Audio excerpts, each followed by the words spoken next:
Hello. So about a week ago, over on my friend Will's channel, we played the Resident Evil 2 demo. I'll put a link up here or something. You can go watch that. So there's a new Resident Evil game coming out, and I knew it was going to be something that we would be playing, so I finished off watching the Resident Evil movie franchise. We all know that there aren't any good video game movies. Every single time someone has tried to adapt a video game and make a movie out of it, it's been terrible. Like, the closest we got was like Tomb Raider last year, and that's like alright. It's not as awful as most of the other ones. People are seeing that as a victory. I don't think we're there yet, and Resident Evil, all 6 of them, are a prime example of how we're not quite there yet. I have a fondness for the Resident Evil movies just because of how stupid they are, and you can't watch the Resident Evil movies and have a bad time. You can watch them and be like, this is the worst thing I've ever seen, but you're still kind of like, I'm enjoying it though. I'm still having a good time. I'm just going to talk very generally about the Resident Evil franchise and why it's great and also why it's terrible, and they're going to be the same reasons. Obviously there's going to be spoilers. You really don't want the deep lore of the Resident Evil movies ruined for you, do you? So basically, the Resident Evil movies follow Alice, who is an original character just for the movies. So she wakes up in the first movie and she doesn't remember anything, and then she has to go into this underground facility, work out what's going on, stop the zombies from getting out and spreading all over the place. And that's the basic idea of the first movie. After the first movie, which is only very loosely tied to Resident Evil as a game franchise, it just became its own thing. Sure, sometimes you see a character from the game, and all the characters from the games are very obvious because they are dressed exactly the same as their game characters, while every other character just looks like a regular person, which is really funny. But yeah, it's only the very loosest connection to Resident Evil as a game franchise. There are still zombies in it, the Umbrella Corporation is still bad, but the film franchise will just do whatever it wants. It doesn't care. About 2 years ago, I watched Resident Evil 1, 2, and 3. And then 5 days ago, I watched 4, 5, and 6. So that's kind of where I'm coming from. I've got a very hazy memory of the older ones, and also a hazy memory of the newer ones, because they're difficult to remember what happens in. I made a tweet the other day while I was watching 4, 5, and 6, and it was something like, the Resident Evil movie franchise doesn't know what aesthetic they want, so they just randomly switch aesthetics between movies. This is one of just the weird things about Resident Evil as a movie franchise. So the first movie is set in a lab, so it's all very clean, and it's a group of military people going through, so they're all dressed like black military get-up, apart from Alice, who's got like a red dress and like kick-ass boots for like kicking zombies with. So the aesthetic of Resident Evil has been set. It's like quite a clean lab environment that's been tainted by the zombies. Like, it makes sense thematically. And then military people going in to stop it. And then the second movie is set in Raccoon City, and this is probably as close as you get to the game franchise. Everything is on fire, it's really grimy, there's zombies everywhere. We're still pretty much military people, but now Alice has like a proper badass outfit. Resident Evil 2 is the one where they try to make her look like Lara Croft. It's also the first one with a character from the games in. They have Jill Valentine, and she's dressed in a perfect adaptation of her game outfit, and it looks incredibly stupid. But this doesn't stop them from doing it in other movies. They keep adding game characters, and they all dress exactly like they do in the games, and they look so out of place, it's incredible. I've just completely derailed my point. I was talking about how they switch aesthetics randomly. So the first two movies are kind of close to the Resident Evil, like, games. There is zombies and everything looks gross. The Resident Evil 3, I think it's called Extinction, it's just in a desert. They've never been to a desert in the games, I don't think. Resident Evil, the third one, takes place in a desert because all the water on Earth has dried up because of the zombies, of course. And now it's like post-apocalyptic Mad Max Resident Evil. And then in the fourth one, all the water comes back and everything's just normal again. And they're back in a city. In Resident Evil 3 and Resident Evil 6, they go for the Mad Max aesthetic. And I can understand it for the sixth one, because Mad Max came out like the year before. I have no idea why they were doing that in the third one, and then why they dropped it immediately after. And then in 4 and 5, everyone's wearing like these like matrixy kind of like leather outfits, and everyone's like being really cool. Wesker is just doing an impression of Hugo Weaving in The Matrix. It's incredible. You never know what these movies are going to do. They're talking about rebooting it. It's been 3 years since that series ended. They're already talking about doing a rebooted series. Less time has passed than passed between movies 5 and 6. So the structure of a Resident Evil movie, barring the first one, I'll tell you about the first one actually. So the structure of the first Resident Evil movie is the movie's about 90 minutes long. That's fine. Standard movie length. The first 70 minutes are like the plot of the movie. And then like the last 20 minutes are set up for the next movie. They'll have resolved the conflict of this movie. Oh, it's all good. We've escaped the zombies.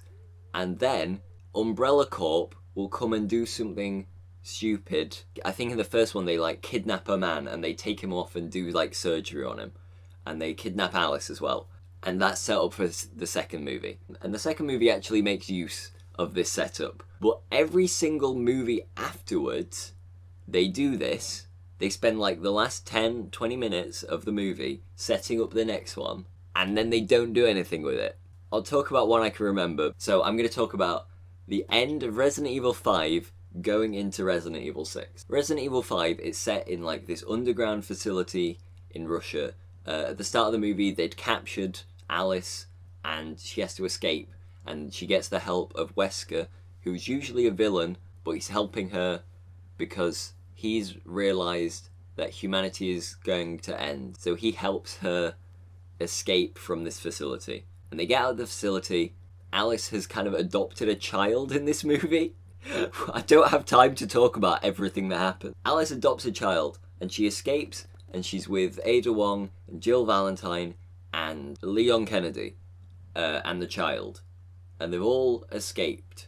And they're going to meet Wesker in the White House. So they get to the White House and like sat in the Oval Office, it's Albert Wesker, our good pal, doing his Hugo Weaving impression. And so he's kind of being a good guy now. And he's like, this is humanity's last stand against all the horrible zombies and other Resident Evil monsters who are about. And he injects Alice with the T virus, which is the virus that turns everyone else into zombies, but Alice is immune to it, and it gives her superpowers. For some reason. I can't remember why. But the movie ends, Alice has got her superpowers back. She's adopted a child. She is there with all the other main characters on the roof of the White House, looking out at just like fields of zombies. Thousands, millions maybe, of zombies at the White House. And it's set up like Resident Evil 6 is going to be just this big fight between all these idiot main characters and the millions of zombies that are out there and other ridiculous monsters. And I finish Resident Evil 5 and I send a message on my phone to my friend Will, and let me find it for you. Resident Evil 5, actual best one since the first. Maybe even better. Definitely more fun. Also, it proper sets up the next one to be the dumbest one yet. And then, in movie 6, Resident Evil, the final chapter, we're just back to Mad Max post-apocalyptic world. Alice is not in the White House. Well, she's still in Washington, but like, there's all the zombies have gone, and none of the other characters are there. and she meets like the Red Queen, who's like the antagonist from the first film. And the antagonist is like, oh, isn't it nasty how Wesker lured you all to the White House and then pretended to inject you with the T-virus, and now you're all on your own. And it's just like, what was the point in the 5th movie? Wesker helped her escape from Umbrella Corp, and now he's working for Umbrella Corp again, and he pretended to inject her with the virus? Umbrella Corporation is the most hilariously evil thing. The world has come to an end, and there are zombies everywhere. And Umbrella Corp are sat in their underground facilities doing evil experiments on all the humans who are left. The whole world is zombies, and the people who are left are like testing viruses out so they can sell them to world leaders. Everyone's dead. What are you doing? So the last Resident Evil movie is the best one. At least it's my favourite. And it does a really good job of resolving all the really stupid things that we've set up. So I mentioned in the first movie that Alice has no memory. We spent 5 movies just kind of ignoring it. Like, we just kind of went, oh, she lost her memory before the first film. She can't remember anything. Like, that's just a character. It's fine. Then in the last movie, they like explain it with a twist reveal, and it actually works really well. So throughout the films, there's been a big focus on clones. So in the 3rd movie, they reveal there's a bunch of clones of Alice, and then they like appear in the 4th movie, and they help Alice like blow up Umbrella Corp or whatever, and then they all die. But then in the 5th movie, there's even more clones of Alice, clones of other people as well, like other characters we've already met. We are aware of the concept of clones, but it just like never clicked in my head like, oh, the original Alice is also a clone. And she is. And she's a clone of like the half owner of Umbrella Corp or something. And it all comes together in a way that makes sense. And I didn't think the Resident Evil movie franchise had it in them to like do a good twist. Also in these movies, there is Ian Glenn. You'll know him from being Jorah Mormont in Game of Thrones. He plays an evil scientist who dies in one of the early films, and then he comes back in the last movie, and Alice is like, what? I killed you. And he's like, you killed a clone of me. I'm the real me. But then later in the film, they meet the real him, and then fake clone him kills him. I'm explaining this really badly. Basically, Ian Glenn is giving just an incredible performance. I would say it's the one performance in the whole Resident Evil franchise that is actually worth remarking on. Everyone else, they're doing fine. It's a stupid action movie. Ian Glenn, in the last movie, he's giving it his all. He's playing like some religious nut. Some post-apocalyptic cult has developed around him. Like, he's in this van with like loads of people, and he's got like crosses hanging everywhere. He's like yelling about God all the time, and it's incredible. And he gets his hand cut off, and then he kills all his henchmen, and it's like, this is some good stuff. Why is it only happening in the last movie?